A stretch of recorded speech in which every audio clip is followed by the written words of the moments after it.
Hello, this is Joseph Land, and welcome to my series, Ask Joseph Land.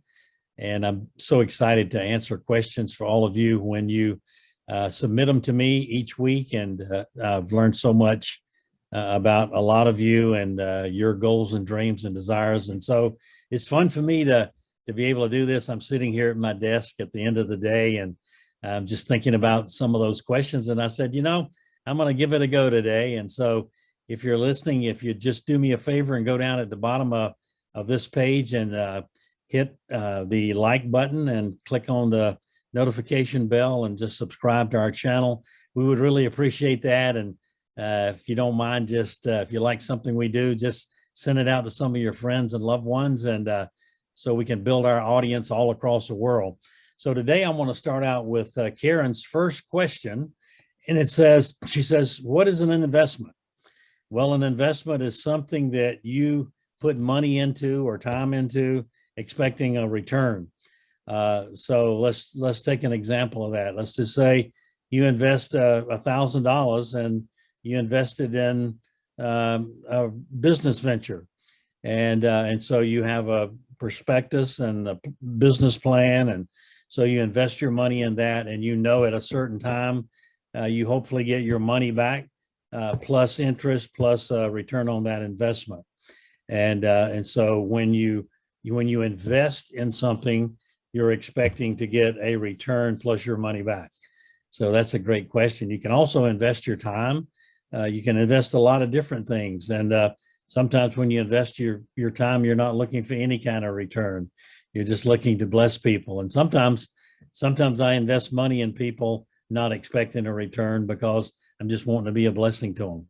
So, but anytime you make an investment, normally you are investing in a deal or real estate or something, expecting a return of your investment plus an upside or interest or whatever at a specified time or at some time in the future. So that's a great question. Mitchell asked me, what is the difference between a coach and a mentor?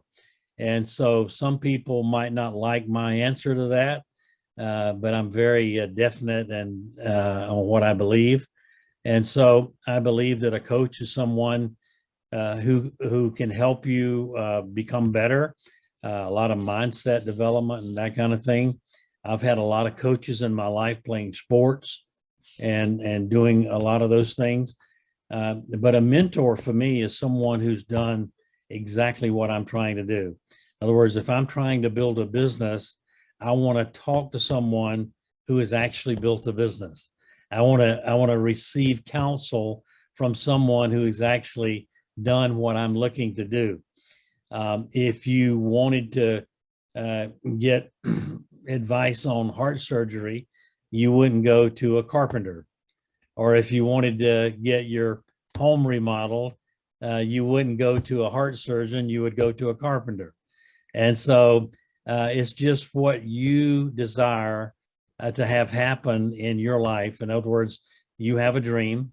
You want to say, let's say you want to build a company and you want to talk to someone who's actually built a company. And so that's my definition, the difference between coaches and mentors. A lot of times in sports, coaches have also, played professional ball, and they can teach you those things.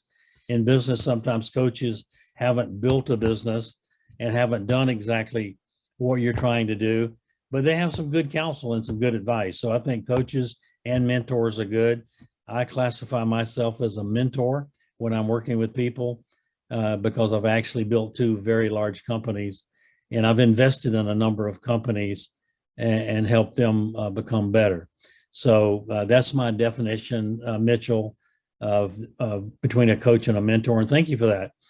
Jim asked me, what is the best way to have a management of working capital?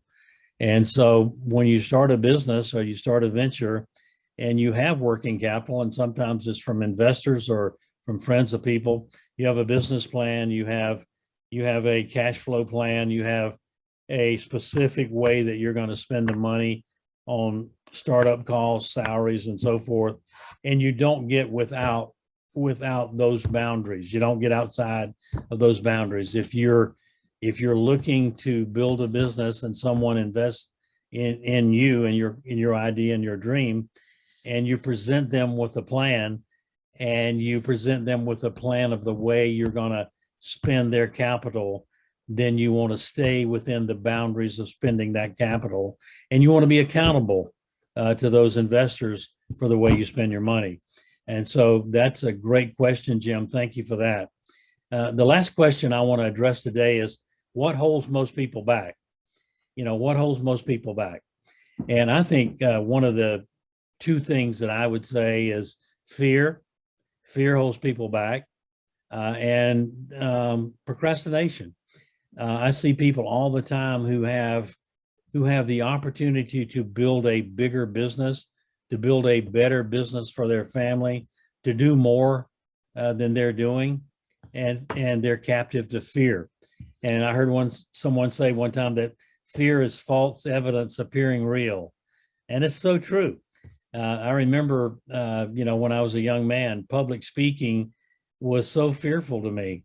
And I was telling the story some time ago. I ran for president of my student body in high school, and I was just frightened to get up in front of the people that I've known all my life and grew up with to give a talk, And my sister looked at me saying, like, "You dummy, these are people that you've known all your life. Get up there and tell them what you believe in, and how are you going to be a great president of the student body?" And so I did. And after that, it was easy to do. Isn't that amazing how that works? Once we do it, the fear goes away. And so I would tell you, in anything, once you do it, the fear goes away. And then the other thing is, don't be lackadaisical and procrastinate if you're in a position to win and win bigger. I see a lot of people that are positioned in businesses and companies, and they become satisfied. And then all of a sudden, someone takes an account from them, and they're fearful again. They're thinking, "Oh my goodness, I've been slothful with my time instead of being aggressive with my time and my energy and my efforts, and I have a chance of falling backwards in my business."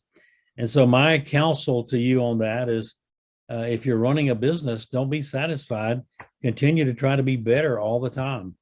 And if you're always trying to seek a new account, hire a newer employee that brings energy and something new to the team, then always be mindful of doing that. So I have a saying that if you're just satisfied staying where you are, eventually you're going to start slipping backwards, and eventually it's going to catch up to you. And so get your business systemized, get it going good, surround yourself with the right people, and continue to do the same thing. Continue to build that business on a daily basis, weekly basis. Continue to ask those around you, how do you become better? How do we become better as a team? How can we do things better? And you just improve, and you just grow, and you prosper. And a lot of people prosper because of your consistency, and because of your dedication, and because of your not willing to procrastinate, or, as I say, stay in the city of complacency or ordinary. Continue to be great. Continue to work to be the best you can be, and watch great things happen for your company and for your associates and the people that depend on you most, your family, your loved ones, and those who are depending on your leadership in the company. So thank you for those questions today. It's been fun answering them, and I'm always amazed at the questions I get because they're very challenging, and they're right on point. And it just shows you what people are thinking, and it shows you what people are concerned with, or what's holding them back. And so thank you for joining me today. If you don't mind, again, just press the subscribe button and the notification bell so that you get these broadcasts every time we put one out there on the social media platforms that my staff works with on a daily basis. So thank you for joining me today. It's been great answering your questions. God bless you guys. Have a great week. We'll talk to you soon.